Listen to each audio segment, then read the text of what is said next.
बहुत समय पहले की बात है। अवंती नगर में अनिरुद्ध नाम का एक न्यायप्रिय राजा राज करता था। उसके दरबार में सत्यपाल नाम का एक ब्राह्मण था, जिसे सत्य बोलने की प्रतिज्ञा थी। उसने जीवन भर कभी झूठ नहीं बोला। एक दिन नगर में एक भयंकर घटना घटी। राजमहल के पास के मंदिर से देवी का बहुमूल्य रत्नमाला चोरी हो गई। पूरी नगर सभा विचलित हो उठी।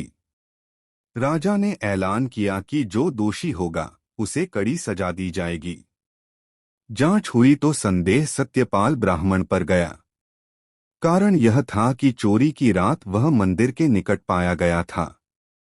राजा ने उसे बुलाकर पूछा, सत्यपाल, बताओ क्या तुमने रत्नमाला ली है? सत्यपाल मौन हो गया।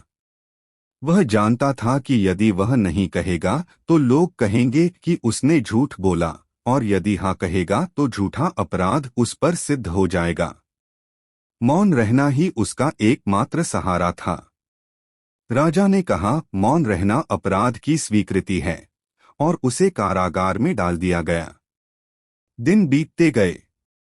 जनता में सत्यपाल के पक्ष और विपक्ष में वाद विवाद होने लगे। तभी नगर में अचानक एक यात्री आया। उसने राजसभा में आकर कहा, राजन, यह रत्नमाला मैंने ली थी क्योंकि मुझे अपने बीमार बच्चे के उपचार हेतु धन की आवश्यकता थी। अपराधी मैं हूं, सत्यपाल नहीं। यात्री के पश्चाताप से राजा विचलित हो उठा। उसने रत्नमाला वापस ले ली और क्षमा कर दी। परंतु सत्यपाल को सबक मिला कि कभी कभी सत्य बोलने से बड़ा बोझ मौन का होता है। कथा समाप्त। अब बेताल हंसकर बोला, राजन, अब तुम ही कहो, उस समय सत्यपाल को क्या करना चाहिए था? मौन रहना उचित था या सत्य बोलना? विक्रम का उत्तर। राजा विक्रमादित्य ने कहा, बेताल, सत्यपाल को मौन नहीं रहना चाहिए था। सत्य बोलना उसका धर्म था। यदि उसने कहा होता कि मैं निर्दोष हूं तो यह झूठ नहीं होता। मौन रहकर उसने अपने धर्म को तोड़ा और निर्दोष होते हुए भी जेल गया। सत्य बोलने का साहस ही सबसे बड़ा धर्म है।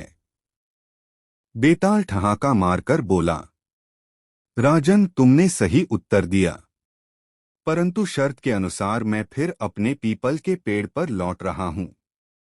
इतना कहकर बेताल हवा में गायब हो गया और विक्रम फिर से उसे पकड़ने के लिए आगे बढ़े। Please like, share and subscribe our YouTube channel.